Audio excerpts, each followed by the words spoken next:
దేవుడు నాకు కల రావడం ఏమిటి? కల రావడం అంటే మనసులో ఏదో కోరిక ఉంది, ఆ కోరిక కల్లో కనపడింది, స్వప్నావస్థలోకి వెళ్ళాను. ఇది దోషం కదా, నాకు అలా ఎందుకు జరిగిందని తండ్రి చతుర్ముఖ బ్రహ్మగారి దగ్గరికి వెళ్ళారు. వెళ్ళి నాన్నగారు నాన్నగారు నాకు ఇలా కల ఎందుకు వచ్చింది నాన్నగారు అసలు అని అడిగాడు.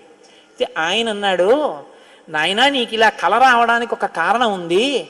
నువ్వు పూర్వజన్మలో వేదాన్ని నేర్చుకునేటప్పుడు వేదంలో దేవతల గురించి, రాక్షసుల గురించి, దేవదానవ యుద్ధాల గురించి చదివి ఈ రాక్షసులు ఎప్పుడు వేద ప్రమాణానికి వ్యతిరేకంగా ఎందుకు ఇలాంటి పనులు చేస్తుంటారు, వీళ్ళని పట్టుకుని చంపేయాలని వ్యగ్రత పొందావు.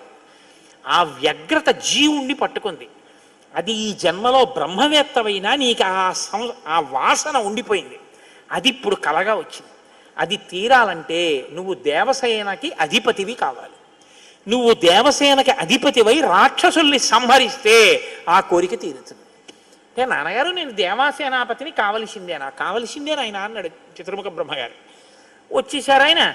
తన అనుష్ఠానంలో తనున్నారు. ఈలోగా పరమశివుడు ఒక సంకల్పం చేశాడు. పరమశివుణ్ణి మించిన జ్ఞాని లోకంలో ఇంకా లేడు. ఎక్కడైనా జ్ఞానం అంటూ ఉంటే అది కేవలం శాంకర భిక్ష. పరమశివుడి యొక్క భిక్షయే జ్ఞానము. అందుకే ఆయన్ని ఈశాన సర్వ విద్యానాం ఈశ్వర సర్వభూతానాం బ్రహ్మాధిపతిర్బ్రహ్మణోధిపతిర్బ్రహ్మ శివో మే అస్తు సదాశివోం మంగళములకు మంగళం నా తండ్రి. అంతటి మహాజ్ఞాని శంకరుడంటే ఆయన దగ్గర నుంచే వెళ్ళాలి జ్ఞాన గంగ.